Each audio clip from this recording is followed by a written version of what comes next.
L'arrivée d'un handicap chez un enfant peut être un véritable choc pour les parents et leur famille, bouleversant ainsi leur vie quotidienne et remettant en question leur équilibre familial, professionnel et personnel. Cet épisode est consacré aux parents aidants. Parentalité et adolescence. Parentalité et adolescence. Bonjour et bienvenue sur Parentalité et Adolescence, le podcast qui vous donne des outils et des clés dont vous avez besoin grâce à des interviews d'experts sur divers sujets autour de l'adolescence. L'adolescence n'est pas obligée d'être synonyme de chaos, alors soyez joie, il y a des solutions. Avant de commencer, si vous n'êtes pas abonné à la chaîne YouTube, n'hésitez pas à le faire dès maintenant pour ne pas manquer les prochains épisodes. Je vous propose de découvrir le relais des aidants, un lieu ressource pour les parents qui en ont grandement besoin, ainsi que 3 témoignages de mamans qui ont bien voulu se prêter au jeu et nous partager un petit bout de leur histoire. J'espère que cet épisode vous plaira. Bonjour Laure. Bonjour Sarah. Alors merci de m'accueillir aujourd'hui dans ce lieu qui est magnifique, qui s'appelle le Relais des aidants. Est-ce que vous pouvez vous présenter et nous expliquer la mission de ce lieu, s'il vous plaît ? Oui, donc je suis Laure Chinot, je suis coordinatrice du Relais des aidants qui est une structure portée par la ville de Mérignac et son centre communal d'action sociale, son CCAS. C'est un lieu qui se veut être un lieu ressource. Donc c'est un lieu unique en Gironde, à destination des proches aidants, c'est-à-dire des personnes qui viennent en aide de façon régulière dans les actes de la vie quotidienne à une personne de leur entourage en situation de handicap, de maladie ou de perte d'autonomie liée à l'âge. D'accord. Donc ce qui veut dire que l'aidant peut être un parent, comme les personnes qui vont témoigner aujourd'hui, un enfant, un conjoint, quelqu'un de la famille élargie, un ami, voilà, ça peut être plein de situations différentes et de problématiques spécifiques. Ok, est-ce que du coup les personnes qui peuvent venir quand elles veulent ou il faut prévenir avant ? Est-ce que vous avez des horaires d'ouverture ? Alors on a forcément un petit peu d'horaire d'ouverture, pour autant on a quand même un fonctionnement assez souple. On a une permanence d'accueil individualisée tous les jours de la semaine. D'accord. On est assez réactif téléphoniquement également, donc il n'y a aucun souci. S'ils voient la maison verte, ils peuvent se présenter. S'ils ont peur éventuellement que le lieu soit fermé, ils n'hésitent pas à appeler. Ils auront toujours soit Tiffaine, qui est l'animatrice du lieu, soit moi, pour au moins leur faire un premier accueil inconditionnel. D'accord. Et alors du coup, donc c'est un lieu ressource. Alors c'est souvent un terme qu'on entend beaucoup, donc on se demande toujours qu'est-ce qui se passe à l'intérieur de ce lieu ressource. Ouais. Est-ce que vous proposez des ateliers ? Est-ce que c'est simplement le fait de se retrouver en collectif ? Est-ce que c'est plutôt individuel ? Qu'est-ce qui se passe à l'intérieur ? C'est tout ça à la fois. C'est-à-dire que le relais des aidants, il est vraiment créé et construit avec et pour les proches aidants. Donc ça veut dire aussi que les propositions, elles évoluent au fil du temps. C'est tout ça à la fois parce qu'il y a un calendrier d'activités qui sont effectivement individuels ou collectifs à destination des proches aidants ou des couples aidants aidés. Voilà. C'est vraiment dédié à l'accueil inconditionnel du proche aidant, à l'écoute, au soutien global et individualisé. Mais c'est aussi un lieu de partage, un lieu d'échange, un lieu de prévention, un lieu de répit pour les aidants du territoire. D'accord, oui, parce que cette semaine, donc, quand je suis venue découvrir le lieu, j'ai entendu parler d'un café du vendredi matin, mais j'ai entendu aussi des activités où il y avait aussi les jeunes qui étaient accueillis. Il y avait des activités à la fois pour les enfants et les parents pouvaient faire autre chose. Donc en fait, c'est aussi les parents peut-être qui peuvent proposer des fois des sujets. Tout à fait, et c'est toute là. Alors j'étais seule jusqu'à présent dans le lieu, mais maintenant Tiffaine m'a rejoint depuis janvier, et elle va vraiment développer justement de toutes ces activités qui vont valoriser les savoirs et les savoir-faire des aidants, pouvoir entendre aussi leurs demandes et leur volonté de faire évoluer ce lieu à leur image et en fonction de leurs envies. Autrement, plus que de leurs besoins, vraiment de leurs envies. Le but, c'est vraiment qu'ils aient ce lieu de ressourcement. Ils peuvent juste venir le temps pour se poser, mais ils peuvent aussi trouver de l'information, trouver des conseils, trouver des choses très spécifiques parce qu'on a des permanences spécialisées. Donc vraiment, on essaye de proposer un accompagnement le plus individualisé, le plus juste possible pour la personne. D'accord. Et donc, du coup, on a bien compris que ce lieu était à Mérignac. Est-ce que ça accueille que des habitants de Mérignac ou bien c'est ouvert à tout le monde? Alors, aujourd'hui, effectivement, le lieu, il a été co-construit avec le CLIC Porte du Médoc. Donc, on accueille les aidants ou les couples aidés du territoire Porte du Médoc, que l'aidant ou l'aidé habite sur le territoire. D'accord. Donc, ça peut être assez large. Et puis, on partage aussi le lieu avec des associations qui font des propositions aussi d'actions individuelles ou collectives. D'accord. Et là, pour le coup, leur territoire est un peu différent du nôtre parfois. Donc, on peut même aller plus loin que le territoire Porte du Médoc en fonction des propositions. Donc c'est une perche tendue pour les C'est assos ça. qui entendent cet épisode. Et on espère pouvoir développer d'autres choses, effectivement, et de proposer ce lieu à D'accord. d'autres associations, puisque on n'a pas de spécificité plus, effectivement, aidants seniors ou...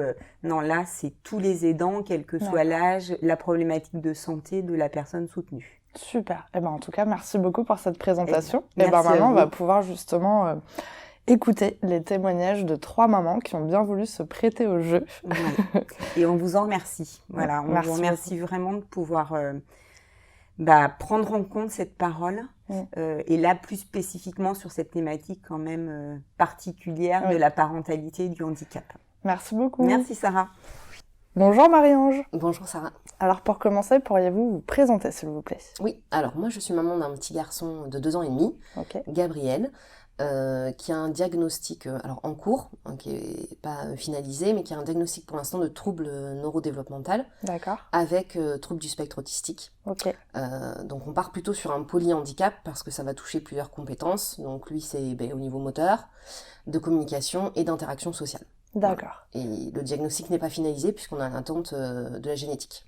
Voilà. D'accord. Ok. Donc en fait voilà, il doit y avoir plusieurs tests pour pouvoir élucider un peu c'est ça. Tout le mystère. Exactement. Et est-ce que ça dépend aussi de l'âge de l'enfant? Peut-être qu'il y a des choses qu'on peut pas déceler très tôt? Non, on peut déceler assez vite en fait. Après les tests génétiques sont longs. Mais en fait, ça va pouvoir nous donner si derrière il y a une maladie en fait cachée et qui expliquerait en fait ce polyhandicap. Ok, super. Est-ce que vous pourriez nous expliquer maintenant quel est l'impact que le handicap a dans votre vie? Ouais. Alors, en fait, à la naissance de Gabriel, on travaillait tous les deux à temps plein, donc mon mari et moi.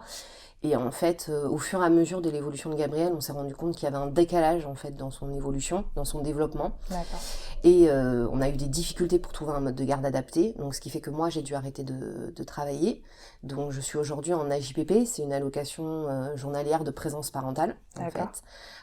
Parce que là, on a trouvé enfin une crèche adaptée, donc inclusive, voilà, avec du personnel formé au handicap. Donc ça existe, c'est super. Ça existe, voilà. Ça se passe hyper bien, mais à côté de ça, il a un planning de ministre pour ses rendez-vous. Donc on a beaucoup de rendez-vous par semaine. Il a 2 orthophonies, une séance de psychomotricité, une séance de kiné, une séance d'équithérapie. Donc ce qui fait qu'aujourd'hui, la reprise du travail, elle est pas possible. Donc voilà, le plus gros impact dans notre vie, ça a été de devoir arrêter moi mon activité professionnelle. Et un impact aussi financier forcément. Voilà. D'accord. Parce que du coup, donc pour ceux qui sont pas du tout dans cet univers, du coup il y a plein de rendez-vous. Comment ça se fait qu'il y ait autant de rendez-vous en même temps? Est-ce que vous pouvez nous expliquer un petit peu tout ça? Alors en fait, les différents rendez-vous, ça va agir en fait sur différentes compétences qui sont un petit peu décalées au niveau d'un enfant lambda et d'un développement ordinaire, on va dire. Donc forcément, l'orthophonie, ça va venir travailler sur le langage, la communication. Tout ce qui va être, nous on a décidé de mettre en plus de l'équithérapie, puisque Gabriel a un problème au niveau moteur, pour l'instant il marche pas. Là ça commence un petit peu, mais voilà. Et donc la psychomotricité et l'équithérapie vont venir vraiment aider sur le côté moteur, comme la kiné en fait. Donc nous on a souhaité en fait, on n'est pas obligé en fait de faire tout ça, mais nous on a souhaité vraiment qu'il ait un maximum de rendez-vous pour l'aider en fait dans son développement. D'accord. Voilà. Est-ce que le fait justement que vous puissiez échanger ici au relais des aidants, vous remarquez des similitudes un peu d'emploi du temps comme ça d'autres parents? Oui. Je pense que de toute façon tous les parents d'enfants handicapés, quel que soit le handicap en fait, on a quand même un planning chargé. Ouais. Du coup au quotidien pour vous, donc vu qu'il y a des temps quand même où il est à la crèche, comment ça se passe pour vous le reste du temps, ce temps un peu, on peut mettre entre guillemets calme? ben, ça va servir à faire un peu ben, voilà, tout le reste, ce qui va être la gestion de la maison, mais c'est surtout aussi la gestion, entre guillemets, de son planning. Je suis plutôt sa secrétaire, parce que voilà, au-delà de ces rendez-vous hebdomadaires, il y a quand même tous les rendez-vous à l'hôpital, les suivis, des fois il est malade, donc la pédiatre, donc voilà, en fait, on a vraiment peu de temps, en fait, de libre dans notre gestion quotidienne. En quoi cette maison des relais des aidants, ça vous a aidé? Est-ce que ça fait longtemps que vous venez Alors moi, ici? ça fait pas longtemps, ça doit faire 3 ou 4 mois que je viens, et en fait, c'est un sas de décompression, clairement.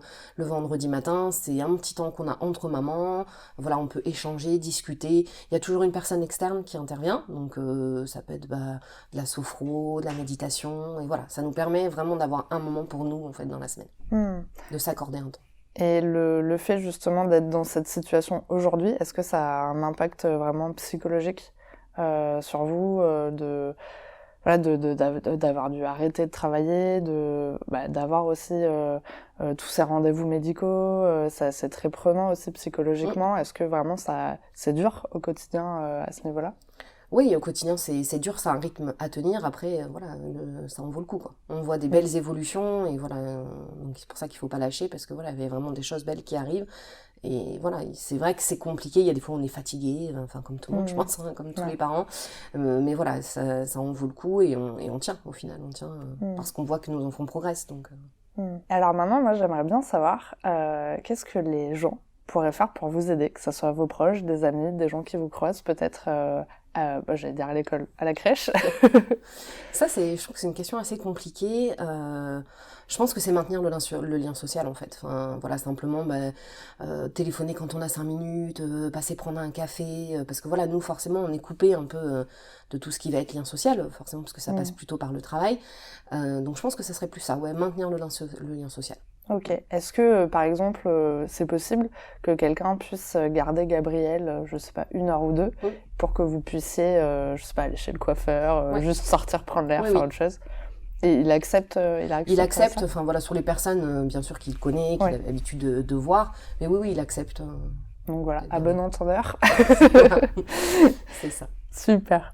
Quel conseil donneriez-vous à un parent qui vient d'avoir le diagnostic de son enfant?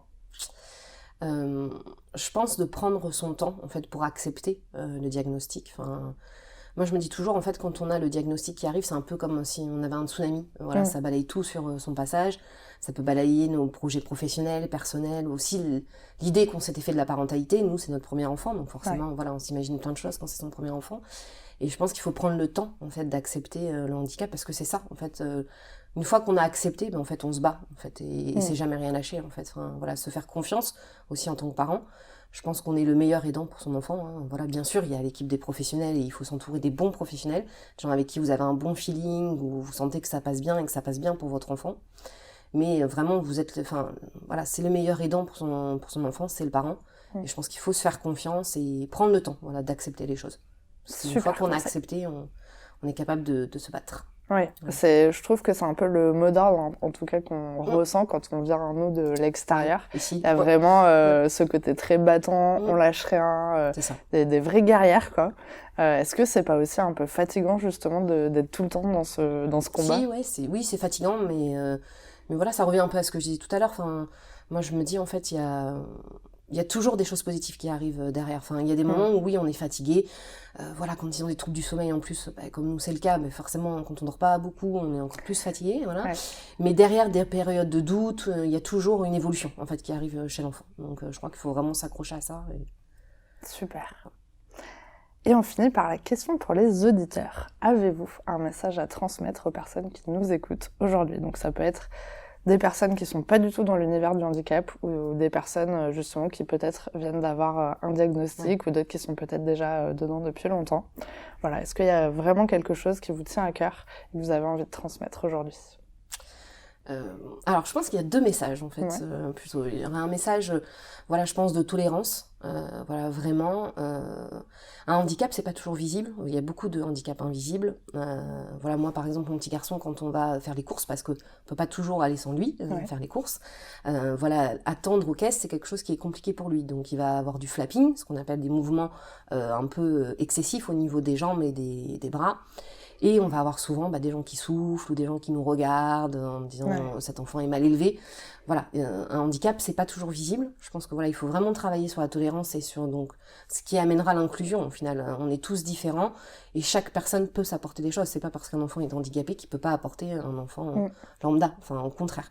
Donc voilà, ce message-là de tolérance. Et après, je me dis que nos pouvoirs publics se penchent un peu plus sur la question du handicap et nous aident un peu plus au quotidien parce que aujourd'hui, c'est pas logique qu'on n'ait pas des structures adaptées, qu'on n'ait pas d'AESH plus disponibles, avec plus de temps pour accompagner nos enfants à l'école. Donc forcément, ils sont un peu exclus du système, alors que l'éducation, c'est un droit. Donc tout le monde a le droit de pouvoir aller à l'école. Voilà, donc je pense c'est vraiment ces deux messages-là.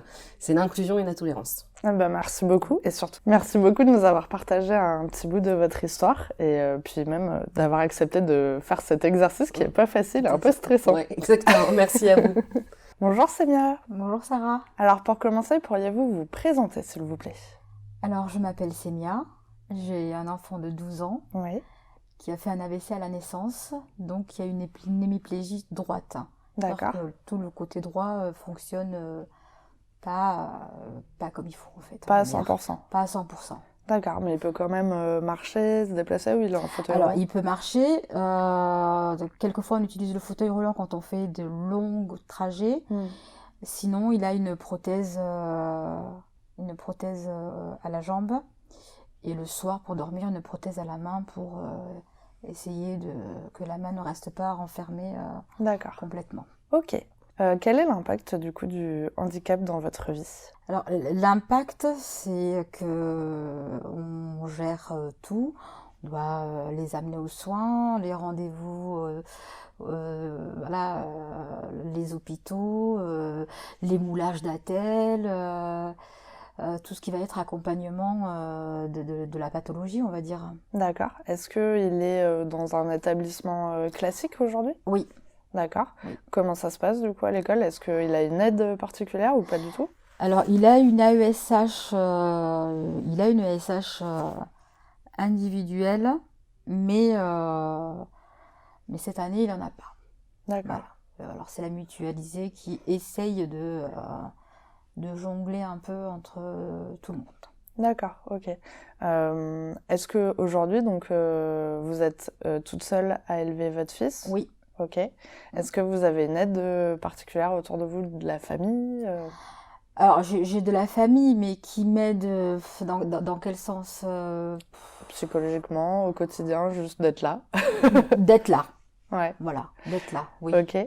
Est-ce que comment vous avez rencontré du coup Laure et puis le relais des aidants? Alors comment j'ai rencontré Laure? Alors c'est le département, l'assistante sociale, qui m'a dit tu sais, il y a un relais des aidants, tu pourrais aller voir ce qui se passe. J'ai dit oui, mais c'est pas que pour les seniors, parce que je vois souvent elle me dit va voir ce qui se passe et puis on en reparle au mois d'avril. Et puis je suis très contente d'avoir trouvé ce lieu parce que ça nous aide à avoir notre moment à nous, à plus penser soins, tout ce qu'il peut avoir dans la vie quotidienne.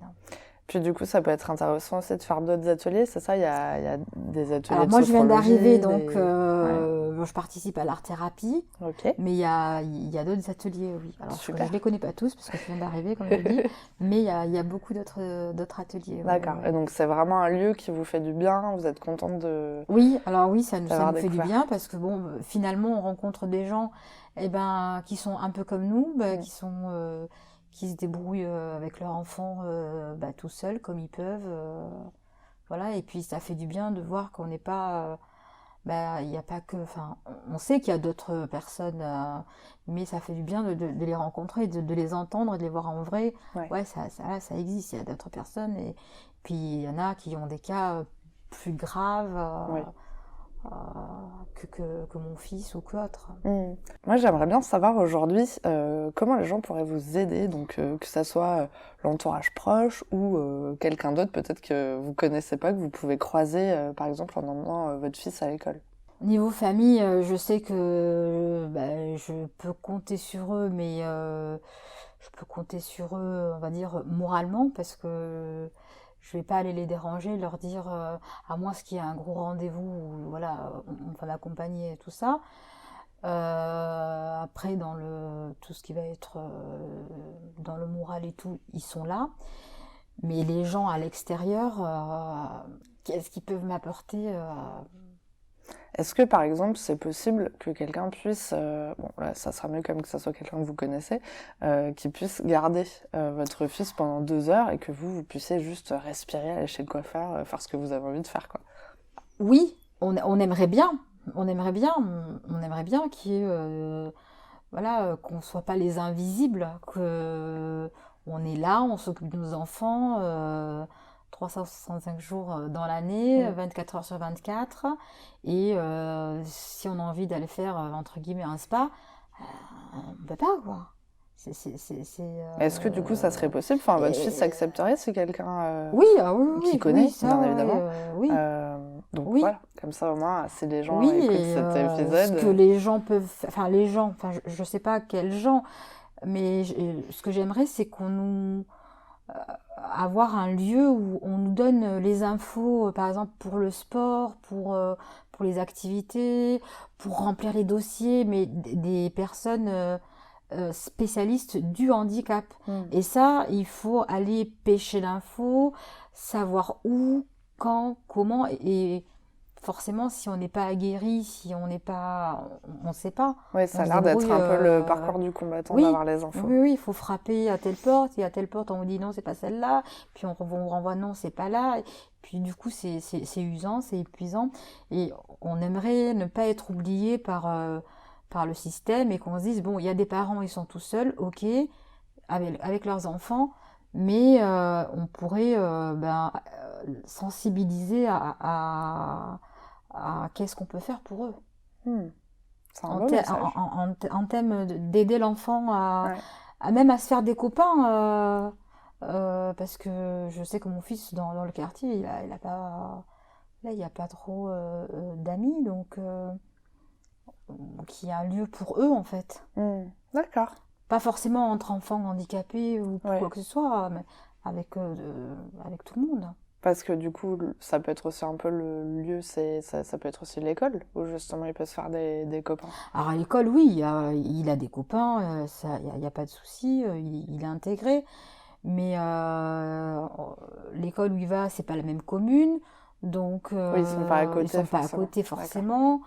Donc c'est vrai que le week-end et tout, il faut leur trouver des activités aussi. On a envie d'être sensibilisé, comme on peut être sensibilisé par des fois la Sécu, la CAF, sur la santé, sur ci, sur là, parce que je pense que, ils savent très bien qu'on a des enfants en situation de handicap, et nous dire, il y a tel lieu, ou il y a telle permanence, et quand on s'occupe tout seul de son enfant, on est constamment à la recherche de... Puis nous, on aimerait bien trouver plus facilement, en fait. Ouais. Ok. Que ce soit un peu plus simple pour nous. Ouais. D'accord. Justement, quels conseils aimeriez-vous donner à des parents qui viennent peut-être de découvrir le diagnostic de leur enfant? Alors, de leur dire que au début, c'est sûr, ça va... Ils vont prendre un coup, ça va être un coup ça va être un coup de massue, mais ne pas hésiter à demander, à chercher, à frapper, parce qu'on peut tomber sur des personnes formidables, même que à la MDSI, on peut tomber sur des gens, mais il faut pas baisser les bras, et c'est un parcours du combattant, mais au final, on y arrive. On y arrive. Faut pas baisser les bras. De toute façon, j'avais bien compris quand je suis venue vous rencontrer cette semaine, c'était vraiment le côté très guerrière, combattant, parcours assez compliqué. Il faut parce que on a nos moments où on se dit, punaise, j'ai envie de partir loin. Loin. Et puis il y a ce côté, comme vous dites, combattant qui revient. Non, je ne peux pas laisser mon enfant, même si je le laisse, même ma soeur s'en occupera bien, mais elle n'aura pas les mots, l'habitude, les mots, les rituels, toutes ces choses-là que nous on crée avec nos enfants, où elle comprendra pas sa demande qui lui prend tout au premier degré ou plein de choses comme ça. Elle va le prendre autrement. Enfin, on a notre code. En fait, voilà, on a, même on la a nos propre codes. famille n'est pas sensibilisée forcément à tous les aspects du handicap. Exactement, oui. D'accord. Est-ce que, du coup, c'est génial d'avoir découvert parce qu'on a de la famille, et puis on leur dit, mais attends, c'est bête quand elle va lui dire, va faire ci ou amène-moi ci, et l'enfant va mettre du temps. Mais pas parce qu'il le fait exprès, parce qu'il y en a, ils pensent... Non, parce que le temps que ça monte dans le cerveau, parce que c'est un AVC, et qu'il réfléchisse où il doit aller, ce qu'il doit faire, le neurone, peut-être qu'il s'est perdu et qu'il faut relancer la consigne, en fait. Ouais, d'accord. Et tout le monde n'a pas ce code-là. Il dit, il le fait exprès, il ne veut pas m'écouter. Il y a des codes... forcément, il y a des gens... sont pas forcément sensibilisés à ça. D'accord. Alors, dernière petite question, c'est la question pour les auditeurs. Avez-vous un message à transmettre aux personnes qui nous écoutent aujourd'hui, sachant que ça peut être des personnes peut-être qui vivent la même chose que vous, des personnes qui peuvent venir justement de découvrir le diagnostic, ou d'autres personnes comme moi qui ne sont pas du tout dans cet univers. Donc, vous avez le droit de donner 3 messages, 2 messages, 1 message, c'est comme vous voulez. D'avoir un regard un peu plus bienveillant. Lorsqu'il y a des enfants qui sont par exemple autistes dans un magasin et qui font une crise, de suite on va le traiter de mal élevé, il fait une crise, d'avoir un autre regard sur ce type d'enfant. Alors moi personnellement j'ai pas de problème comme ça. Le seul problème qu'on va dire c'est là, si je prends le tram ou quelque chose, mon fils il va rester debout, il n'y a personne qui va bouger. Ou alors il va y avoir une autre personne bienveillante qui va lui dire tu vois pas, le gamin il a cloche-pied. Voilà. Et après, si je peux sensibiliser aussi tous les services publics en général à nous aider, parce que des fois on se retrouve vraiment tout seul. Ne serait-ce que pour remplir un dossier MDPH, on ne sait pas... Alors oui, on va aller voir la science sociale, mais elle n'est pas formée pour l'handicap. Qu'on nous guide quelle personne il faut aller voir. Parce qu'à la MDPH, ils ne peuvent pas vous aider à remplir le dossier ? Alors, je ne suis jamais allée le remplir à la MDPH, sans mentir. Je ne suis jamais allée... Mais je pense qu'il doit y en avoir, mais nous... Personne seule, on ne sait pas. D'accord. On ne sait pas où, à quelle porte frapper. D'accord, ok. Voilà, il y a plein d'infos que quand on est tout seul, on fouine sur Internet. Des fois on trouve, des fois on trouve pas. Des fois on appelle, on nous dit ah non, il faut passer par là parce que votre fils est mineur, donc il doit passer par tel endroit. Sauf que quand tu passes par tel endroit, on te dit ouais, mais moi je suis pas formée à ça, donc à part mettre ton nom, ton prénom, ta date de naissance, mais ça on sait faire. Et à choisir les bons termes pour que la demande elle soit correcte. Ok. Merci beaucoup en tout cas d'avoir partagé un petit bout de votre histoire. Merci à vous. J'espère que nos auditeurs seront sensibles à tout ça. J'espère aussi. En tout cas, c'est un moment de vous donner la parole. Qui verront l'handicap d'une autre manière, en fait. Que ce qu'on peut... qui nous voit d'une autre façon, en fait. Merci beaucoup. Merci à vous. Bonjour Vanessa. Bonjour Sarah. Alors pour commencer, pourriez-vous vous présenter s'il vous plaît ? Donc je suis Vanessa, maman de Théo, 8 ans et demi, qui est TSA, TDAH et HPI, et de son petit frère Tonin qui a 4 ans et demi, où on est en suspicion de TDAH. Et sinon, je ne travaille pas par manque de temps. Ouais. Parce que le handicap est très prenant. Justement, quel impact a le handicap dans votre vie ? En fait, le handicap prend beaucoup de place, beaucoup de temps. Je passe mon temps à faire taxi pour l'amener à l'école, le reprendre, l'amener à ses rendez-vous, rester au rendez-vous parce que forcément il faut attendre, quand il y a une demi-heure de rendez-vous, on attend dans la salle d'attente que le rendez-vous soit fini, donc on n'a pas le temps de faire autre chose à ce moment-là.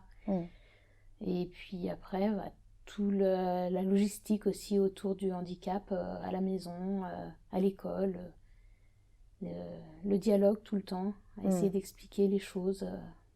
Du coup, aujourd'hui, il est dans une école classique? Alors, il est en école classique, en dispositif Ulysse. D'accord. C'est-à-dire que quand là, cette année, il est quasiment que en classe d'inclusion, donc en classe normale, mais quand la classe normale lui pèse trop, ou quand c'est un cours où c'est trop compliqué pour lui, il repasse en classe Ulysse, en fait, où il peut faire quelque chose de plus adapté. D'accord. En fait, c'est dans le même établissement et il peut jongler, en fait, en fonction des besoins. Oui, c'est une classe spécialisée, en fait, dans l'établissement. D'accord. C'est super comme dispositif. Oui. D'accord, super. Donc, forcément, ça ne doit pas être tous les établissements qui ont Alors ça. non, il y a très très peu d'écoles qui en ont. Les places, donc en fait, les dispositifs Ulysse, c'est des classes de 13 élèves maximum, D'accord. tout niveau confondu. Ok. Donc ça va du CP au CM2.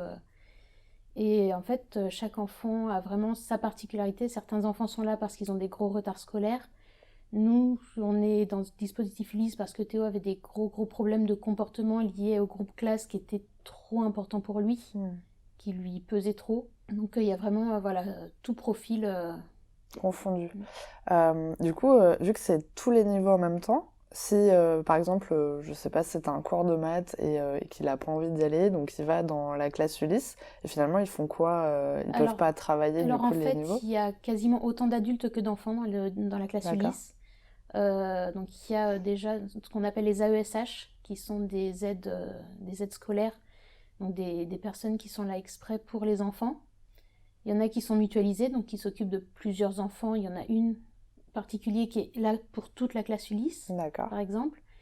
Théo a la chance d'avoir une AESH individualisée, donc un adulte qui est là exprès pour lui, que ce soit en classe normale ou en classe Ulysse, qui le suit partout. Donc voilà, c'est vraiment, après, chacun fait son petit cours dans son coin. Ok. Moi, j'aimerais bien savoir qu'est-ce que peuvent faire les gens pour vous aider autour de vous, que ça soit votre famille ou les gens que vous pouvez croiser en allant à l'école. Voilà, est-ce qu'il y a des petites choses que les gens pourraient faire? Alors déjà, essayer de garder un regard bienveillant quand un enfant a un comportement différent. Parce qu'en fait, un enfant qui a un comportement différent, souvent on va prendre ça pour un enfant mal éduqué, pour un enfant mal poli, alors que parfois c'est, comme dans le cas de Théo, un trouble neurodéveloppemental qui fait que en fait, tout simplement, il ne se rend pas compte que son comportement est déplacé. Et surtout, le regard bienveillant, se dire que c'est pas forcément un enfant à qui on laisse tout, c'est pas forcément un enfant roi, ça peut être un enfant qui n'est pas bien dans sa peau et qui du coup va surréagir et ne pas hésiter à demander à la personne dans ces cas-là si elle a besoin d'aide, si elle a besoin de soutien, d'un relais. Parce que des fois, on a juste besoin de souffler de 30 secondes, le temps de reprendre un peu sa contenance et puis après de repartir de plus belle. Oui, parce que du coup, ça doit être compliqué aussi à gérer dans un environnement collectif, par exemple, je sais pas, en faisant les courses ou même dans la rue ou devant l'école, ou voilà, ça peut être aussi compliqué pour vous à gérer, même si vous savez, vous avez peut-être des outils, des astuces pour y arriver ou pas du tout. Alors, on a des outils. Alors, ce que j'aime bien prendre comme idée, c'est en fait, on a un cadenas qui est à serrure interchangeable et on a un trousseau de 50 clés à côté et on a 10 secondes à peu près pour trouver la bonne clé. Ok. Donc, des fois, on tombe sur la bonne clé du premier coup, ça marche, c'est parfait. Et des fois, on trouve pas la bonne clé et on garde le cap le temps que la tempête passe. Comment ça se passe du coup aussi pour vous? Parce qu'il y a le regard des gens sur votre enfant, mais du coup sur vous aussi, est-ce que c'est quelque chose qui vous pèse? Alors, avant ça me pesait, au début ça me pesait beaucoup. Et puis finalement, à force, je me suis fait une sorte de carapace. Et je me mets dans ma bulle dans ces moments-là et je regarde même plus les autres autour. Vraiment, je m'occupe de ce qui se passe devant moi, de mon fils. Et si les autres ont envie de dire qu'il est mal poli, qu'ils disent, parce que de toute façon, ils sont pas dans mes chaussures, donc ils peuvent pas savoir. Ouais. Est-ce que ça fait longtemps que vous êtes au relais des aidants? Vous avez découvert, comment vous l'avez découvert Alors, d'ailleurs? je l'ai découvert lors de la journée porte ouverte du relais des aidants. Ok. Et après, pendant 2 ans, j'étais tellement le nez dans le guidon que je n'ai pas eu l'occasion de revenir. Jusqu'au jour où Laure m'a dit, on fait un café bien-être pour les parents, pour les jeunes aidants, D'accord. elle dit. Et si vous voulez, vous pouvez venir, c'est le vendredi matin, venez. Et c'est là que j'ai commencé à revenir et Laure pourrait dire que maintenant je tiens les murs tous les vendredis matins, je suis là. Donc c'est vraiment un endroit ressource pour vous Ouais. qui vous fait vraiment de bien. Oui, c'est vraiment un lieu très nécessaire. Super. Quel conseil donneriez-vous à un parent qui vient d'apprendre le diagnostic de son enfant? Déjà, pour commencer, de respirer un bon coup, de se dire que c'est pas de sa faute, que le handicap, ça peut tomber sur n'importe qui à n'importe quel moment, et que il y a des choses qui vont être longues à se mettre en place, que ça va être souvent un parcours du combattant, mais que si on tient bon, si on tient notre cap, au bout d'un moment, ça finit par rouler. Super. Est-ce que y a des acteurs qui sont un peu indispensables à aller voir en premier, peut-être? Après, ça dépend vraiment du handicap. D'accord. Mais par exemple, quand c'est des retards verbaux, donc tout ce qui est la parole, même tout ce qui est l'écriture, se tourner déjà dans un premier temps vers une orthophoniste qui peut poser déjà un début de diagnostic dans ces cas-là. Si ça va être plutôt au niveau des mouvements, plutôt se diriger vers une psychomotricienne ou un ergothérapeute qui vont avoir d'autres spécificités, voilà. Ouais. Après, ça peut être des kinés, ça peut être vraiment, c'est en fonction de chaque trouble. De trouver le professionnel Ouais. qui va en face. Maintenant, j'aimerais bien vous poser la dernière question, donc la question pour les auditeurs. Avez-vous un message à transmettre aux personnes qui nous écoutent aujourd'hui, que ce soit des personnes qui vivent la même chose que vous, des personnes qui rentrent dans ce parcours, ou des personnes qui sont comme moi et qui ne sont pas du tout dans cet univers? Alors, le message principal que je voudrais faire passer, c'est déjà ne pas s'oublier soi-même. C'est important parce que si un jour vous vous écroulez, il n'y aura plus personne pour s'occuper de votre aidé. Donc il faut s'occuper de soi en priorité, avant de s'occuper des autres. Et c'est vraiment très très important. C'est un très beau message, effectivement, c'est un peu l'image qu'on voit aussi quand on prend l'avion, c'est de mettre d'abord le masque sur soi avant de le mettre à son enfant. C'est ça. Qu'est-ce que vous faites du coup pour vous? Alors, tous les mardis soirs, j'ai un cours de sophrologie. Le jeudi après-midi, je fais de la marche nordique. Super. Et du coup, le vendredi matin, ici au relais des aidants, le café bien-être. Et est-ce que vous avez mis ça en place dès le début, ou justement c'est Non. parce que vous l'avez pas fait dès le début que vous avez trouvé ça? J'ai mis 2 ans D'accord. avant de pouvoir le faire. Parce que justement, j'étais tellement la tête dans le guidon que j'étais pas loin du burn-out, je pense, à un moment. Et que finalement, je me suis obligée aussi un peu à faire ça pour justement pouvoir souffler. Et ça marche. Ça marche. Et je le sens dès qu'il y a une des activités que je peux pas faire parce que enfant malade, parce que grève, parce que je me sens bancale. D'accord. Donc c'est un super conseil, il faut prendre soin de soi. Voilà. Mais merci beaucoup en tout cas d'avoir pris le temps de me raconter votre histoire et d'avoir joué le jeu justement de témoigner. C'est un exercice qui est pas facile. Donc merci beaucoup pour ça. Merci.